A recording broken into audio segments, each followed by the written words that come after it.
नमस्कार। Supreme court में आया 26 हफ्ते की प्रेगनेंसी का एक मामला ऐसे हालात में पहुंच गया है जिसे इंसाफ के लिहाज से अच्छा तो कतई नहीं कहा जा सकता। 26 हफ्ते की प्रेग्नेंट एक महिला पहले से ही 2 बच्चों की मां है और अब वो अपने इस तीसरे बच्चे को जन्म नहीं देना चाहती। इस मामले में प्रेगनेंसी टर्मिनेशन के लिए कानूनी रूप से तय की गई 24 हफ्ते की सीमा पहले ही गुजर चुकी है। बता दें कि एमटीपी अधिनियम के तहत अबॉर्शन की अधिकतम सीमा विवाहित महिलाओं और बलात्कार पीड़िताओं के साथ साथ विकलांग या नाबालिगों के लिए 24 हफ्ते की है। लेकिन याचिकाकर्ता के वकील ने कहा कि महिला अपनी समस्याओं और मानसिक स्थिति के कारण अपनी गर्भावस्था को जारी रखना नहीं चाहती है। उन्होंने कहा कि गर्भावस्था के कारण वह अपना ख्याल रखने में असमर्थ है और उसने खुद को एक कमरे में बंद कर दिया है। इसके साथ साथ ही महिला आत्महत्या के बारे में भी सोच रही है। उसे संविधान के अनुच्छेद 21 के तहत अधिकार है।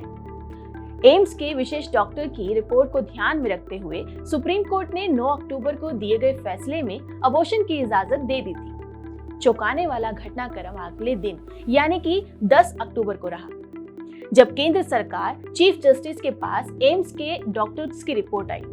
उसमें ये लिखा हुआ था कि बच्चे के जीवित रहने की संभावना है और इसीलिए पिटिशनर को अबॉर्शन की इजाजत नहीं देनी चाहिए। सीजीआई ने आदेश के अमल पर तत्कालिक रोक लगाते हुए मामले को उन्हीं जजों की बेंच पर वापस भेज दिया।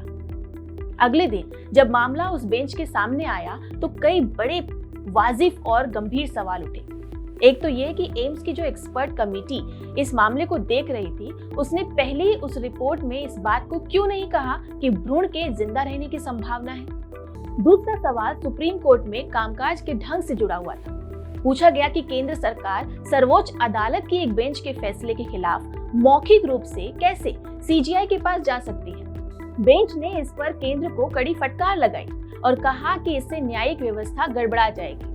मगर इन अहम तकनीकी सवालों के बीच इस केस का सबसे दुर्भाग्यपूर्ण पहलू ये है कि 26 हफ्ते की प्रेगनेंसी के साथ इंसाफ मांगने आई वे महिला अभी भी न्याय का इंतजार कर रही है। एम्स की विशेषज्ञ समिति की नई रिपोर्ट के मद्देनजर 2 सदस्यों वाली बेंच की राय बट गई है।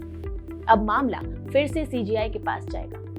बहरहाल यहाँ मिलते जुलते से एक मामले का जिक्र किया जा सकता है, जिस पर इसी साल अगस्त महीने में सुप्रीम कोर्ट ने फैसला सुनाया था। 27 हफ्ते के गर्भ से जुड़े इस मामले में रेप विक्टिम को अबॉर्शन की इजाजत देते हुए सर्वोच्च न्यायालय ने कहा था कि अगर भ्रूण जीवित पाया जाता है तो उसे बचाने की पूरी कोशिश की जाए और बाद में राज्य सरकार ये सुनिश्चित करे कि बच्चे को कानूनी तौर पर गोद लेने की प्रक्रिया संपन्न हो। क्या इस मामले में भी ऐसे ही किसी पॉसिबल सॉल्यूशन पर विचार किया जाएगा या इसे इग्नोर किया जाएगा? इस पर आपकी क्या राय है, हमें कमेंट करके जरूर बताएं। नमस्कार।